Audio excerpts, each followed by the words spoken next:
Ji-hoon stared at his screen for the third time that hour. The numbers did not make sense. He rubbed his tired eyes and looked again. Still there. Still wrong. Still impossible.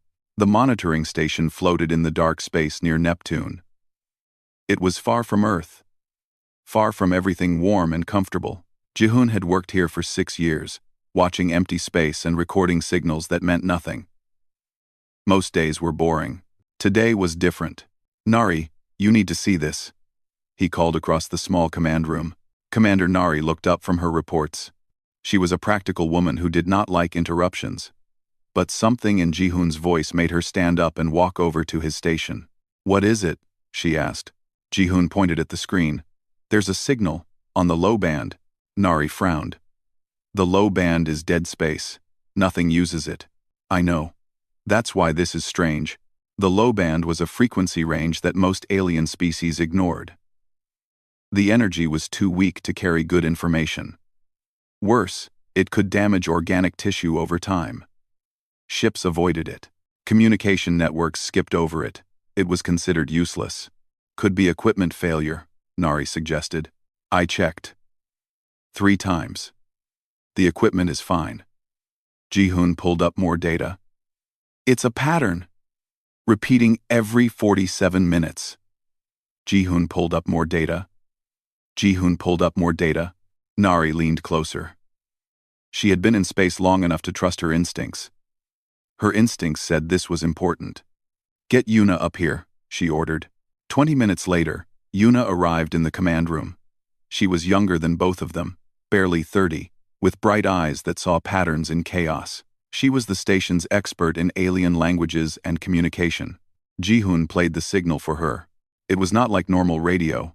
It was deeper, stranger, like a pulse more than a voice. Yuna listened with her eyes closed. She listened to it repeat 4 times. Then she opened her eyes, and they were wide with excitement. "It's a language," she said. "Not like any I know. But it has structure, grammar, intention." "Can you translate it?" Nari asked. "Give me time." Yuna worked through the night. Ji-hoon brought her coffee and stayed nearby, adjusting the signal to make it clearer. Nari contacted Earth Command to report the finding. The response was not encouraging. Earth Command said it was probably old wreckage. Probably nothing important. They had other priorities. By morning, Yuna had something. "It's a message," she said. Her voice was quiet, almost scared. "Listen to this." She played the translated audio through the speakers. The words were broken and unclear, but the meaning was terrible. "Alone in the dark. No rescue coming. This is our final message. If anyone hears this, please, remember we existed. Preserve our memory. Tell them we tried." The room went silent. Even the hum of the equipment seemed too loud. "Where is it coming from?" Nari asked. Ji-hoon pulled up the coordinates. 47 light-years from here. Unknown sector. No registered colonies or stations. Could it be old? Nari wondered. A message from centuries ago? "I thought that too," Ji-hoon said. He pulled up more analysis. "But look at the signal decay, the energy degradation patterns. This signal is not old." "How not old?" Yuna asked. 3 months, maybe less. The weight of that information settled over them like gravity. Someone was out there. Someone was dying. Someone had sent a message that should never have been heard because the frequency was wrong, the energy was wrong. Everything about it was designed to fail. But humans heard it anyway. "We have to report this," Yuna said. "Earth Command needs to know it's recent." Nari sent another message to Earth Command. She marked it urgent. She included all the data, all the analysis, all the proof that someone was alive and calling for help. The response came back 6 hours later. It was short and cold. Negative on rescue operation. Distance too great. Resources not available. No confirmed species identification. Recommend continued monitoring only. Ji-hoon read the message twice. "They're saying no?" "They're saying it's too expensive," Nari said. Her voice was flat, but her hands were tight fists. "Too far. Too risky." Too much for an unknown alien species. But they're dying, Yuna said. Command doesn't care. For a long moment, nobody spoke. Outside the station windows, Neptune hung in space like a cold blue eye. Beyond that was Earth. Beyond that was a vast galaxy, full of aliens, who all made the same calculation. Cost versus benefit, risk versus reward. Humans usually made that calculation too. But sometimes, humans did something different. Ji-hoon turned back to his console. I'm going to keep monitoring the signal. Clean it up more. Get better data. Do it, Nari said. 3 days passed. The message continued. Ji-hoon worked on improving the translation. Yuna built a better dictionary of the alien language. Nari ran the station and tried not to think about the people dying 47 light-years away. Then, on the 4th day, something changed. Ji-hoon was half asleep at his station when the alert screamed. He jerked awake and stared at the screen. The signal had changed. It was not just the message anymore. Nari, Yuna, now, he shouted. They came running. On the screen, new data flooded through the low-band frequency. It was biological information. Heart rates. Breathing patterns. Body temperatures. What is this? Yuna asked. Life signs, Ji-hoon said. His fingers flew over the controls, recording everything. They're sending their vital signs. Look at this. And this. The data was clear and terrible. Heart rates dropping. Temperatures falling. Oxygen levels decreasing. These were not just numbers. These were people dying in real time. How many? Nari asked. Ji-hoon counted the signals. 200, maybe less. The readings are weak. 200 people, Yuna whispered. Calling for help on a frequency that nobody listens to. Nobody except us, Ji-hoon said. Nari stood very still. She was the commander. She was responsible for the station, for her crew, for following orders. Earth Command had said no. The choice was made. But she looked at those life signs. She looked at those numbers dropping. She thought about 200 people alone, in the dark, sending a message that was never meant to be heard. Then she made a decision that would change everything. Ji-hoon, compile all this data. Everything. The message, the translations, the life signs, the coordinates. Package it nicely. What are you going to do? He asked. I'm going to leak it, Nari said. To every independent captain I know. To the trade networks. To anyone who might listen. That's against protocol, Yuna said. I know. You could lose your position. I know that too. Nari looked at them both. Earth Command won't save them. The government won't save them. So maybe someone else will. Someone who remembers that we used to help people just because they needed help. Ji-hoon smiled. It was the first real smile in days. Send it to everyone. That night, the data leaked across human networks. It jumped from station to station, ship to ship, planet to planet. Somewhere, in that vast web of humanity, someone would hear it, someone would care. The message continued to pulse through the void. 200 hearts kept beating. And somewhere, humans were listening. Taeyong read the leaked data in his ship's cargo bay. The Times, Guisin Times, was not a pretty ship. It was old, patched in 100 places, and smelled like recycled air and machine oil. But it flew. And it was his. He read the message twice, the coordinates, the life signs, the desperate call from people dying in the dark. Hana, he called out. Come look at this. His sister emerged from the engine room, grease on her hands and face. Hana was the best engineer Taeyong knew. She could fix anything with spare parts and stubborn determination. What? She asked. He showed her the data. She read in silence. Her expression changed from curious to serious to angry. Earth Command said no? She asked. They said it's too far, too expensive. Hana wiped her hands on her coveralls. How far? 47 light years. She whistled. That's far. We've never jumped that distance. I know. They looked at each other. Taeyang was thinking about something that happened 5 years ago. Hana was thinking about the same thing. They did not need to say it out loud. 5 years ago, Taeyang had been in the military. His team had been stranded on a dead moon after their ship broke down. They called for help. Help took too long to arrive. By the time rescue came, half his team was dead. Including his best friend, including people who should not have died. "We're going," Taeyang said. It was not a question. "I know," Hana said. "I'll start modifying the engines." The Times, Gwison Times, was a cargo hauler. It was built to carry goods between stations, not to rescue people in deep space. But Hana was smart and determined. She began pulling the ship apart and putting it back together differently. Taeyang sent messages to people he trusted. He needed a crew. He needed supplies. He needed help. The first to respond was Doyun. He was a medical officer who worked at a small clinic on Mars. Quiet, calm, and completely unshakable in an emergency. Taeyang had served with him in the military. "I'm in," Doyun said simply over the video call. "When do we leave?" 3 days. "Can you get here?" "I'll be there in 2. Next came Ji-hoon, the communications specialist from the monitoring station. He sent a message that said, "I'm resigning. I'm coming with you. You'll need someone who understands the signal." Yuna followed. "If Ji-hoon is going, I'm going. You'll need a translator." More people joined. Some were friends. Some were strangers who just wanted to help.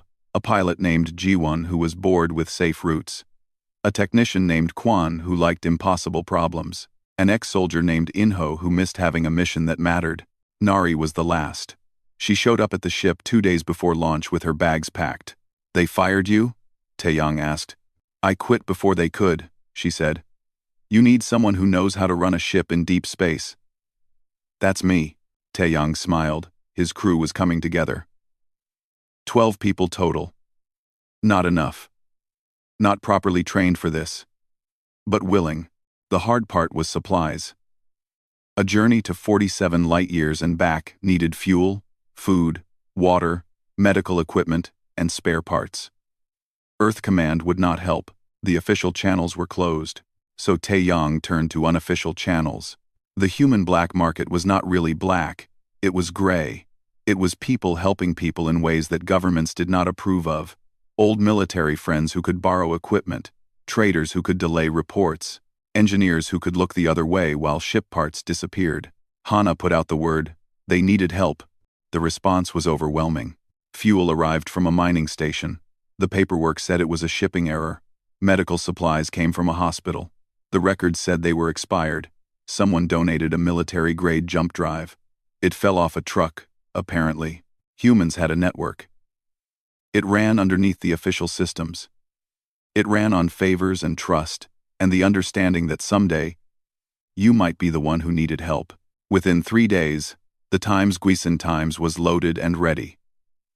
Hana had upgraded the engines, reinforced the hull, and installed the new jump drive. It was barely legal. It was barely safe. But it would get them there. The night before launch, the crew gathered in the cargo bay. Taeyang looked at each of them. 12 people ready to risk everything for aliens they had never met. Earth Command won't back us up, he said. If something goes wrong, we're on our own. No military rescue. No government support. Just us. Nobody left. Nobody even looked like they wanted to leave. Good, Taeyang said. Then let's go get them. The Times Gwison Times launched at dawn. There was no ceremony. No official blessing. Just a cargo ship leaving port like it did every other day. The traffic controllers did not question it. The military patrols did not stop it. They jumped into deep space, and the galaxy swallowed them. The journey was long. Jump drives could move ships faster than light. But even they had limits. They had to jump. Rest the engines. Jump again. Each jump took them farther from Earth, farther from help, farther into the unknown. Ji-hoon monitored the signal constantly. It was getting stronger as they got closer. The life signs were still there. Still dropping, but still there. How many days? Taeyong asked, on the 5th day of travel. At this speed, 12 more days, Hana said. Maybe less if I push the engines harder. Push them, Nari said. Those people don't have 12 days. Hana pushed. The engines screamed and rattled, but they moved faster. On the 7th day, something changed. Ji-hoon came running to the command deck with his tablet. New message, he said. Just came through. Yuna translated it quickly. Her hands were shaking as she read. It says, "They are coming for us. The ones who left us here. They detected a ship. They're coming back to finish what they started. Please, if anyone hears this, tell them we existed. Tell them we tried. Tell them." The message cut off. The command deck went silent. What does that mean? Inho asked. It means whoever attacked them is coming back, Nari said. And they know we're coming too. Taeyong looked at his crew. They were cargo haulers and medical officers and communication specialists. They were not soldiers. They were not warriors. The Times Gwison Times had basic defensive shields and no weapons. Do we turn back? Ji-won asked. She did not sound like she wanted to. She sounded like she was asking out of responsibility. Taeyong thought about his team on that dead moon. He thought about calling for help. He thought about help that came too late. No, he said. We keep going. They might kill us, Kwon said. Maybe. Taeyong agreed. But if we turn back, those 200 people definitely die. I'd rather take the risk. Nobody argued. They kept flying. 3 days later, they got a surprise. Ji-hoon was monitoring the local space when his sensors lit up. Multiple ships were entering the area. Jump signatures appeared one after another. We've got company, Ji-hoon said. Lots of company. On the screen, ship signatures appeared. 31 in total. Cargo haulers. Mining ships. Independent traders. Even 2 small military vessels that should not have been anywhere near this sector. Messages started coming in, one after another. This is the Times Morning Star asterisk. We heard the call. We're here to help. This is Times Lucky Strike asterisk. Got your message. What do you need? This is Times Wanderer asterisk. We brought extra fuel and medical supplies. Taeyong stared at the screen. Tears ran down his face, and he did not wipe them away. They came, he whispered. They all came. Nari smiled. You called for help. Humans answered. Hana laughed. Now let's go save some lives. The fleet of 32 ships flew together toward the coordinates. Toward the dying aliens. Toward danger. None of them were ordered to come. None of them were paid. They came because someone needed help, and they heard the call. In the dark between stars, humanity was coming. And they were not alone. The system was dying. The star at its center was a brown dwarf, barely burning, giving off almost no light. Everything here was dark and cold and silent. Taeyong's fleet dropped out of jump space at the coordinates, 32 ships floating in the darkness, searching. I've got something, Ji-hoon said. Big, really big. On the screen, a massive shape appeared. It was a generation ship, the kind that carried whole populations across the stars. But this one was damaged. Broken. Parts of it were torn open. Ice crystals covered the hull where air had leaked out and frozen. Life signs? Nari asked. Ji-hoon checked his sensors. Yes. Faint. But there. The signal is coming from inside. Minho, the security officer, studied the ship through his scope. He was a careful man who had served in ship security for 15 years. He knew how to spot danger. The damage is old, he said. Years, maybe decades. But look there. He pointed at a section of the hull. That's weapon fire. Someone attacked them. Sora, the biologist, pulled up data on her tablet. The ship is maintaining minimal life support. But the temperature inside must be freezing. How are they alive? Only one way to find out, Taeyong said. We go in. The Gwison Times moved closer to the generation ship. Hana found a docking port that was still functional. She worked carefully. matching the old ship's slow rotation, connecting with a gentle clang. "Seal is good," she reported. "But I'm reading radiation on the other side. Low-band frequency. That's how they communicate," Yuna said. "The signal we detected. They use radiation. That should kill them," Sora said. "That frequency damages organic tissue." "Maybe their biology is different," Yuna suggested. Taeyang assembled a team. Himself, Minho, Doyun, Sora, and Yuna.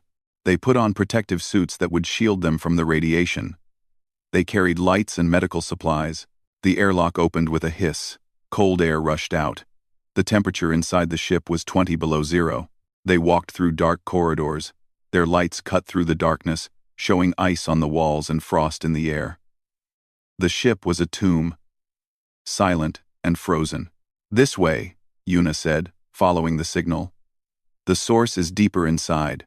They walked for 20 minutes through the dead ship, past frozen rooms, past dark windows that showed the void outside, past signs of a civilization that had once thrived and now barely survived. Finally, they reached a large chamber. The door was sealed. Minho checked it carefully. "It's locked from the inside," he said. "They sealed themselves in." "Can you open it?" Taeyang asked. Minho worked on the lock. After 5 minutes, it clicked. The door slid open slowly. Warm air rushed out. Inside, the chamber was lit with dim red light. And inside the chamber were the aliens. They were tall and thin, with skin that seemed almost translucent. Their eyes were large and dark. They moved slowly, as if every movement hurt. There were not 200. Taeyang counted quickly. Maybe 150. The others had already died. The aliens saw the humans and froze. Fear showed clearly on their faces. Yuna stepped forward slowly. She held up her hands to show they were empty. She spoke carefully, using the translations she had made. "We heard your message," she said through a speaker that converted her words to low-band radiation. "We came to help." The aliens stared. One of them, older than the others, stepped forward. When it spoke, Yuna's equipment translated. "You hear us?" the alien said. "How? No one hears our frequency." "Humans hear it," Yuna said. "We picked up your signal 47 light-years away." "Impossible," another alien said. "That frequency damages your kind. We researched other species before we sent the message. All other biologics cannot safely detect low-band. We use shielding," Yuna explained. "We protect ourselves from the radiation." The elder alien made a sound that might have been a laugh or a sob. "You came. You actually came. We never believed. The message was only meant to be a memorial, a last record that we existed." Doyun stepped forward. "I'm a doctor. We need to examine you. Help you." The elder alien shook its head. "We are Venreal. Our biology is difficult. We require the radiation to live, but it makes us impossible to rescue. No other species can survive near us for long without shielding." "Good thing we brought shielding," Taeyang said. Sora was already scanning the aliens with her equipment. "Your body temperature is dropping. You're starving. And you've been breathing recycled air for too long." "How long have you been here?" Minho asked. The elder Venreal looked at the floor. 23 years. We were refugees from our dying world. Our generation ship was traveling to a new colony. Pirates attacked us. They damaged our engines. They took our supplies. They left us here to die."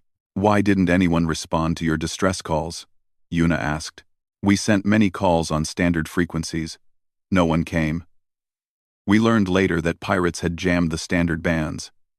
Our people use low band naturally. But we knew no other species monitors it. We sent the message anyway. A memorial, a hope. We did not expect anyone to hear."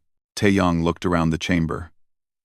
He saw aliens lying on the floor, too weak to stand. He saw children with hollow eyes. He saw a people who had been abandoned and left to die slowly in the dark.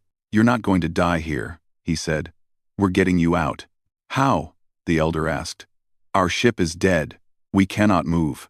We have 32 ships outside, Taeyang said. We have engineers. We have supplies. We'll fix your ship or carry you out piece by piece if we have to. For a moment, the elder Venril just stared at him.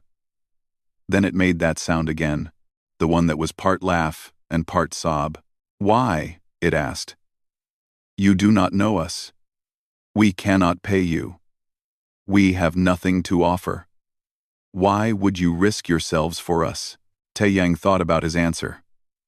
He thought about all the reasons humans helped each other. All the complicated social contracts and trade agreements and political alliances. Then he gave the simple answer. Because you needed help, he said. That's enough. Doyun and Sora began treating the sickest Venril. Hana came aboard with more crew members to assess the ship's damage. The other human ships sent supplies, food, medicine, and engineers. The work was hard. The Venril ship was more damaged than they thought. The engines were completely dead. The life support was failing. The hull had dozens of breaches that needed repair. But humans were good at impossible problems. They liked fixing things that should not be fixed. They enjoyed making broken things work again. Hana looked at the engine room and whistled. This is bad. Really bad. We can't fix this. So what do we do? Taeyang asked. We tow them, Hana said. If we connect tow cables from all our ships, we can pull them to a safer location. How far? Nari asked. Hana checked her charts. 6 weeks to the nearest habitable system. Maybe less if we push.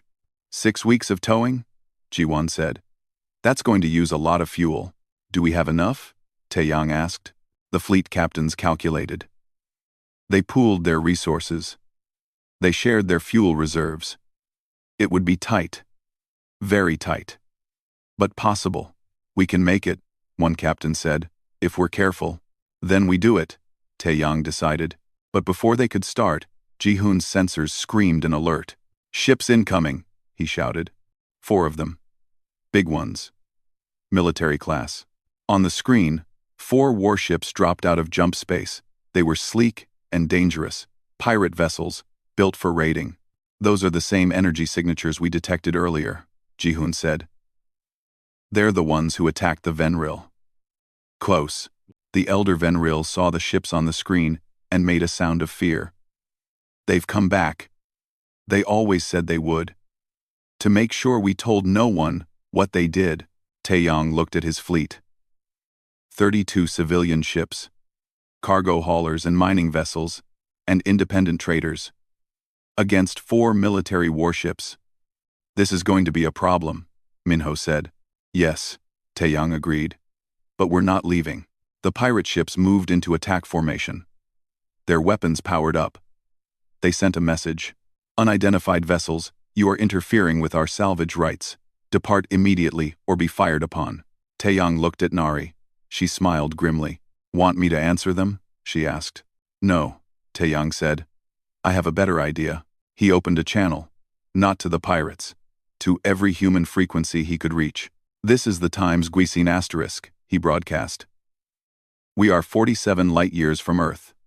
We found survivors. They need help. And now the ones who tried to kill them are back.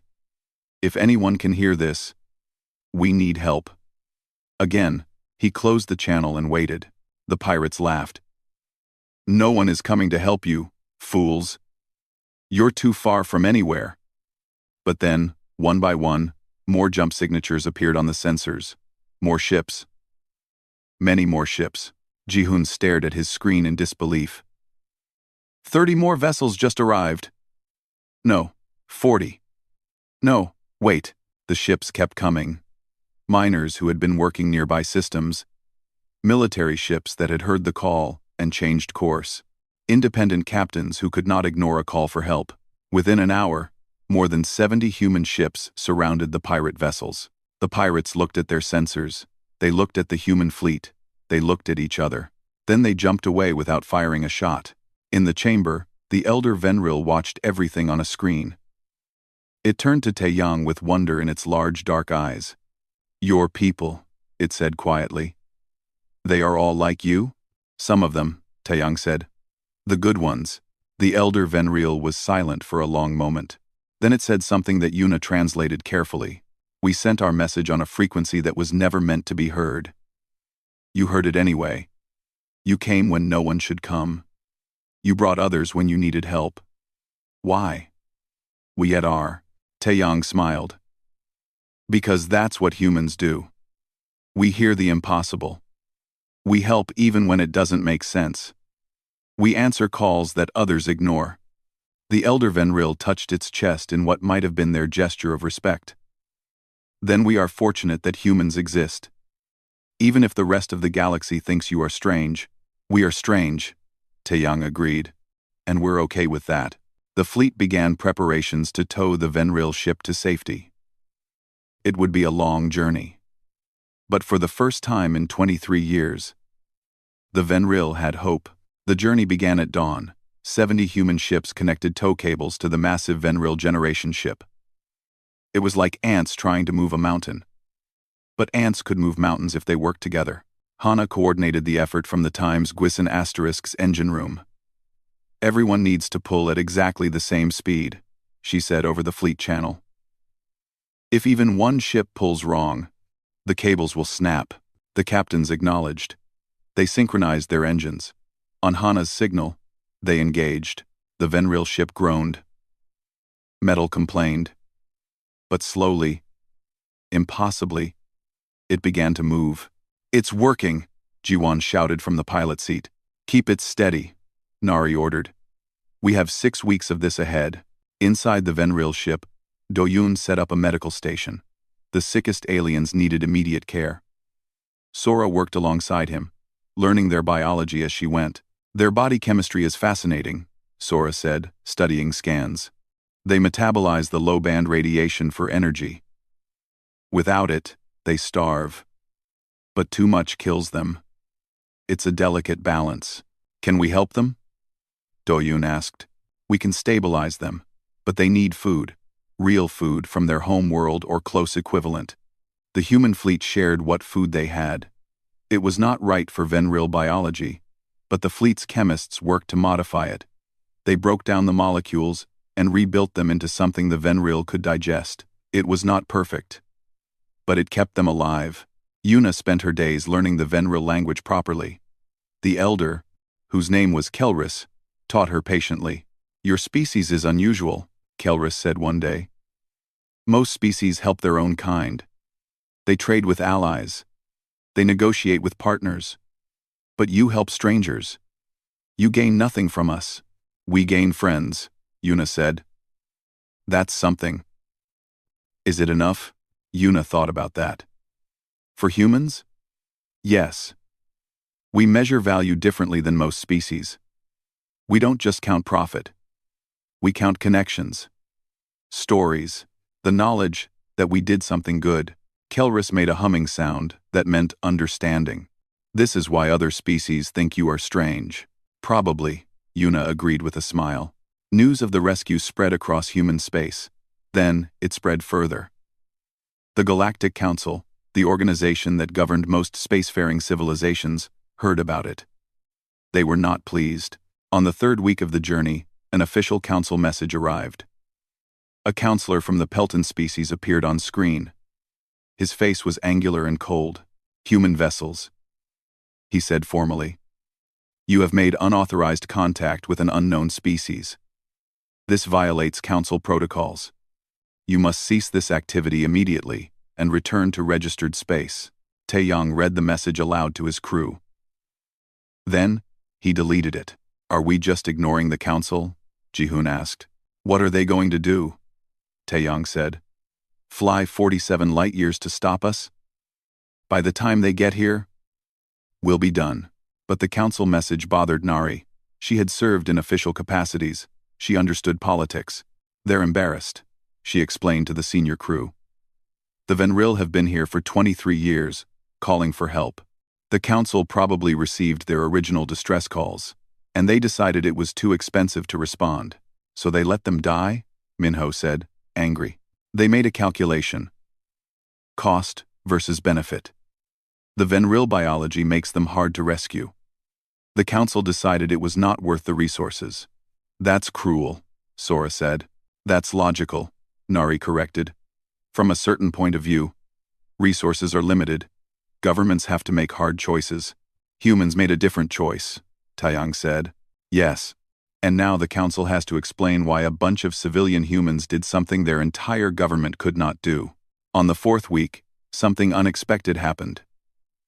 Sensors detected more ships approaching. These were not human. They were from various council species. Pelton, Kresh, Vanol, others, 15 ships total.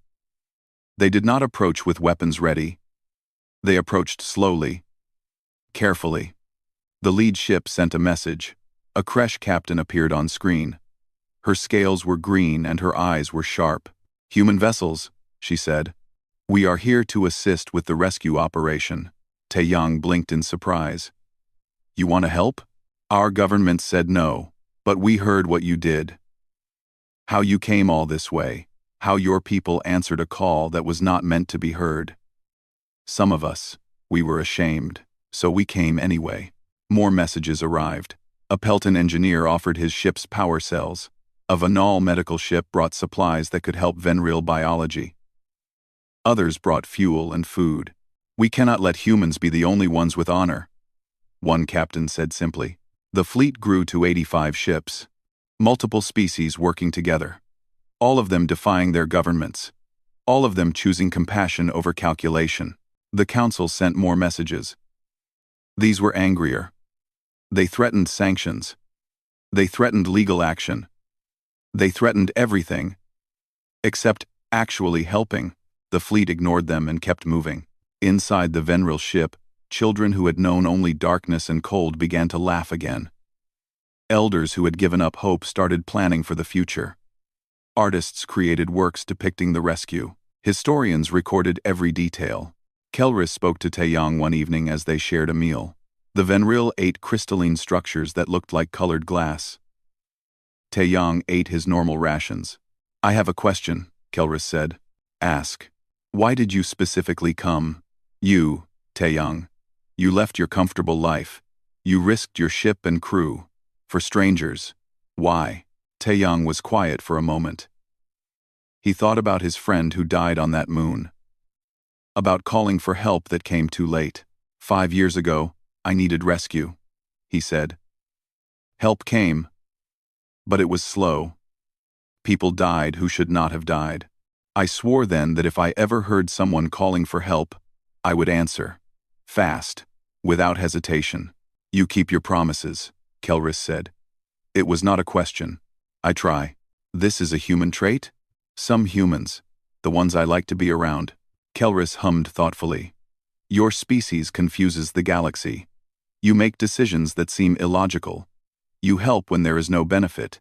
You risk when there is no reward. Other species do not understand this. Do you understand it? Taeyang asked. I am beginning to. You measure different things than we do. We measure survival. You measure meaning? Purpose? Something like that, Taeyang agreed. We want to live in a galaxy where people help each other, so we help, even when it's hard. Even when it costs us, because if we don't, then the galaxy becomes a colder place, and we don't want to live there. Kelris was silent for a long time. Then he said, You are making us cry. That is a thing Venreal do when we feel overwhelming emotion, happy tears or sad tears, grateful tears. On the 5th week, they reached the halfway point.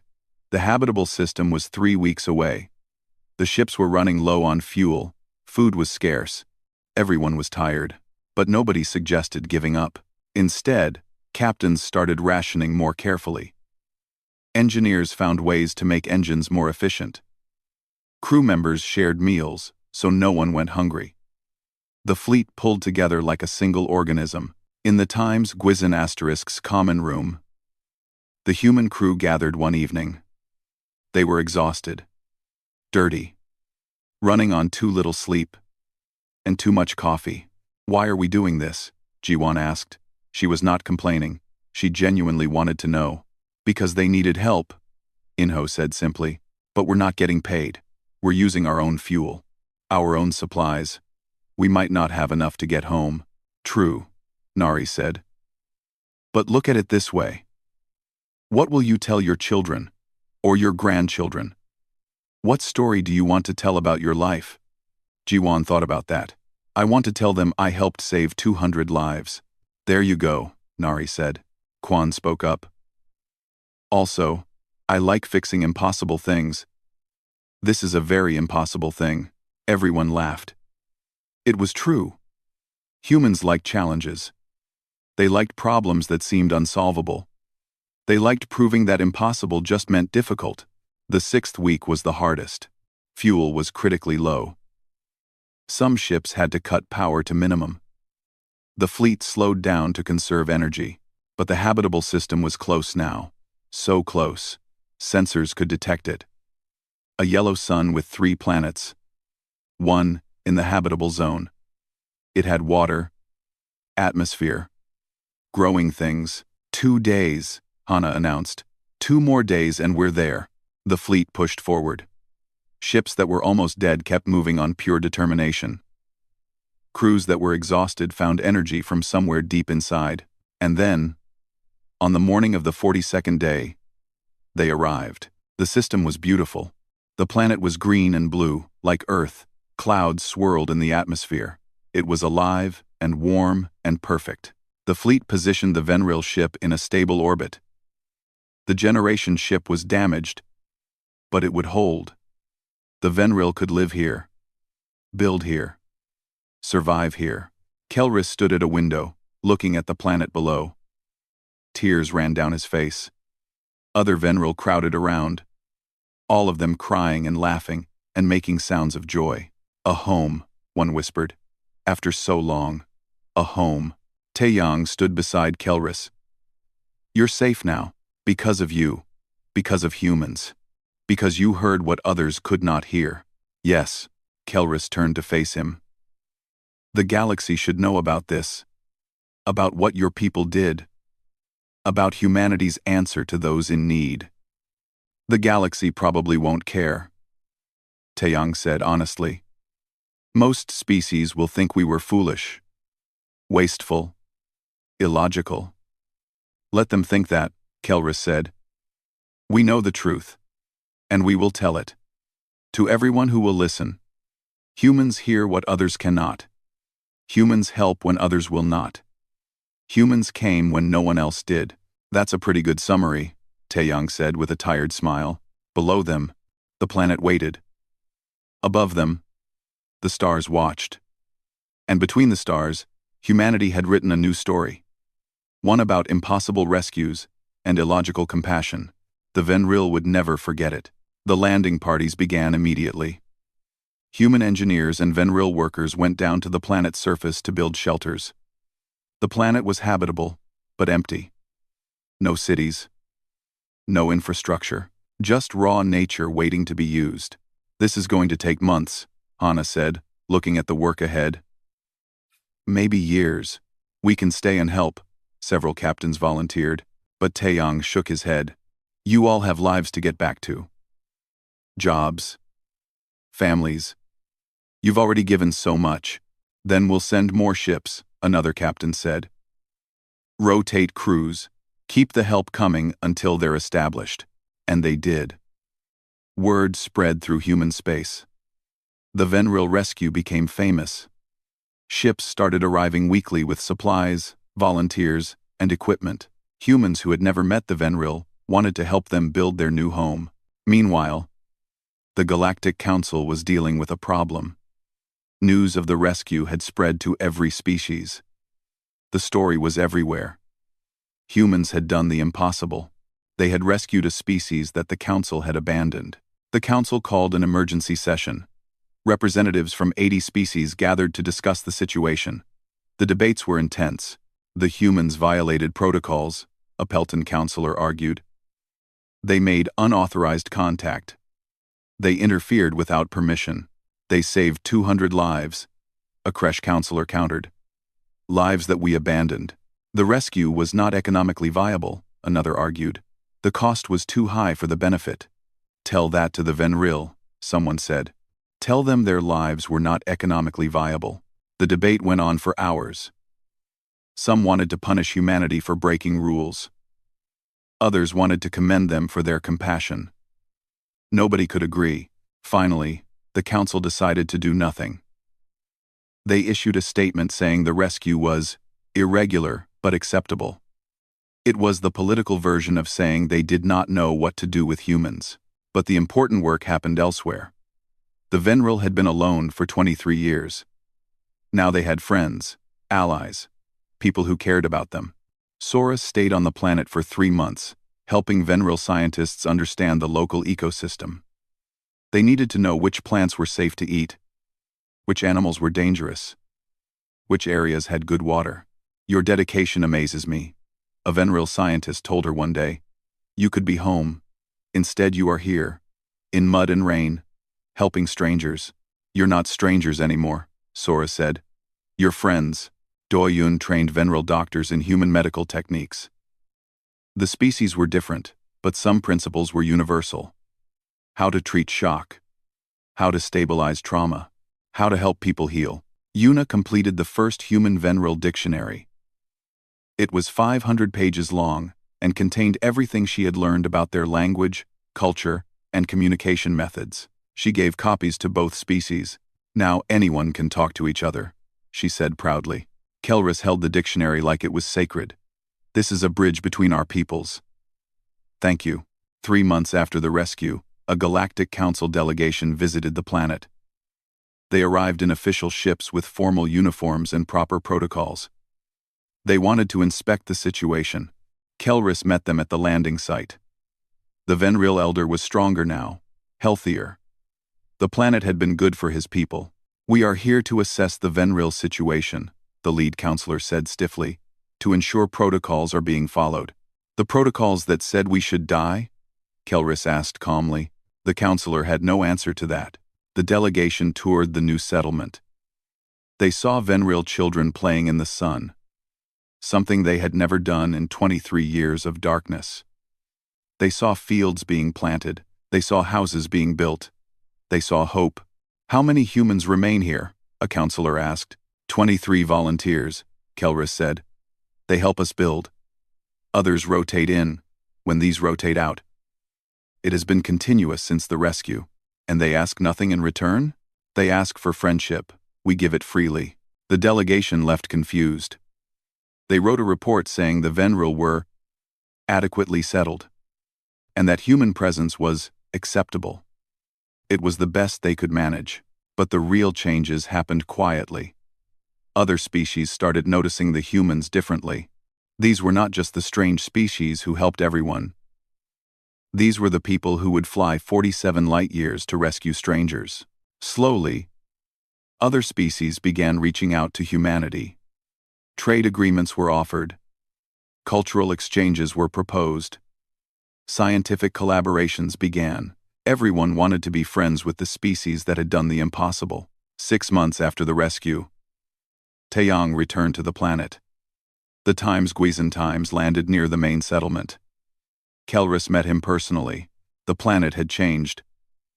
What had been empty land was now a growing city.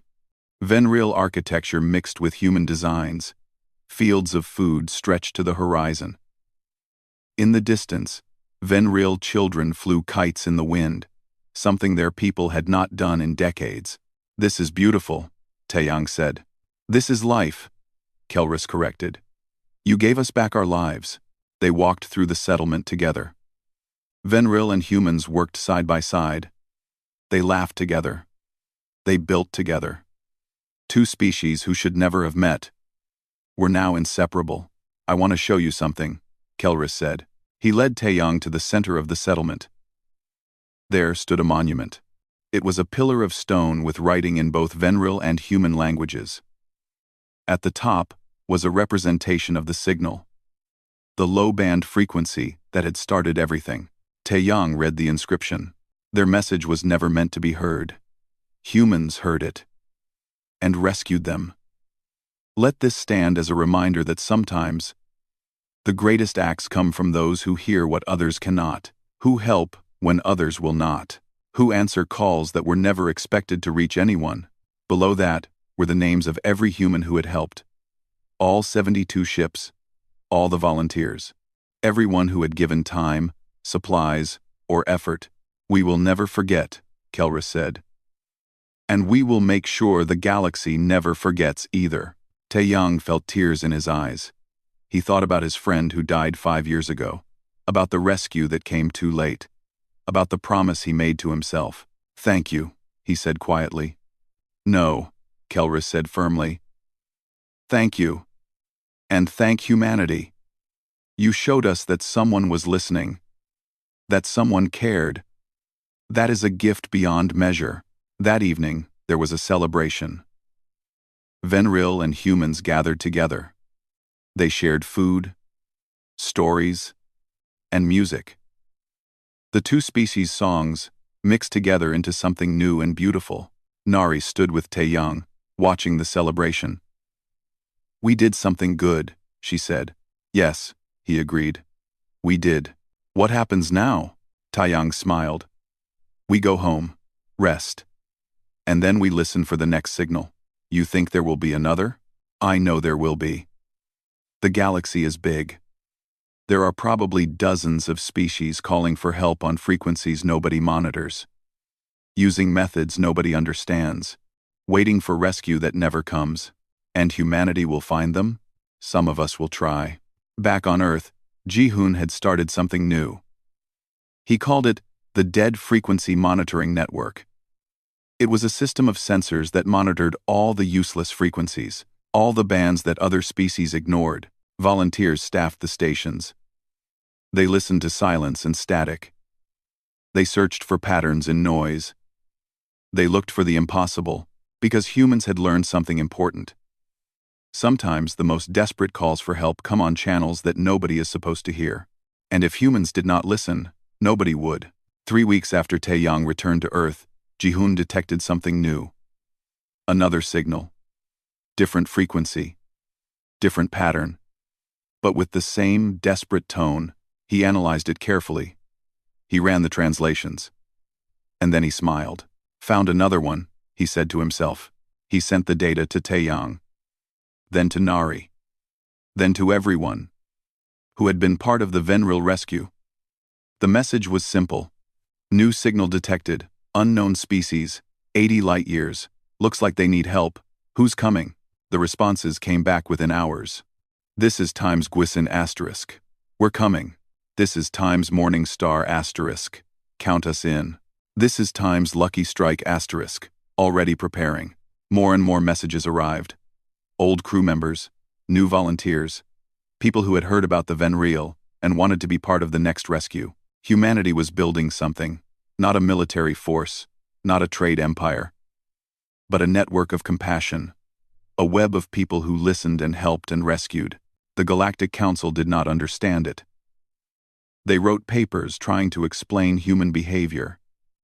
They created theories about social bonding and cultural evolution. They debated whether it was sustainable, but they never understood the simple truth. Humans helped because it was right, because someone needed them, because they could hear what others could not. The Venril became humanity's strongest advocates.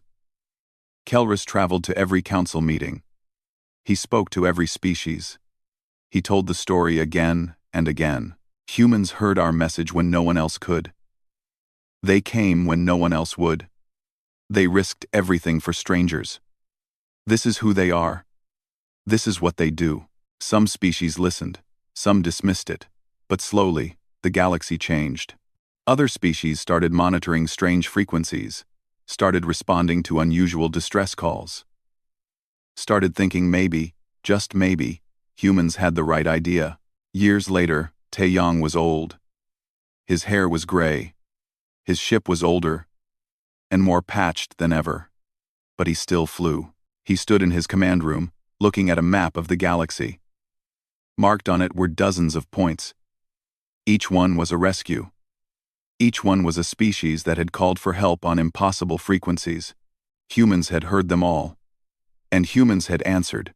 Captain, Ji-won said. She was older too, but still his pilot. "We have a new signal." "Where?" he asked.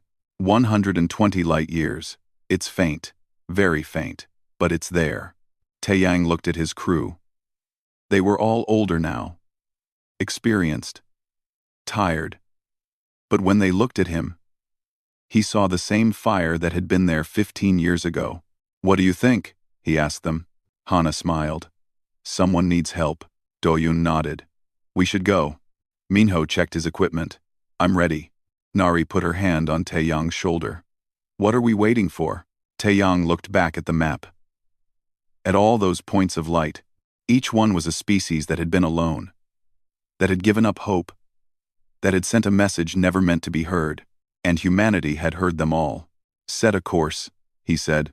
The times Guisan times turned toward deep space, toward the unknown, toward someone who needed help, because that was what humans did. They heard the impossible. They answered the unanswerable. They rescued those who thought rescue would never come. In a galaxy that calculated the cost of everything, humanity had never learned that math. They just heard the call. And they answered. Always.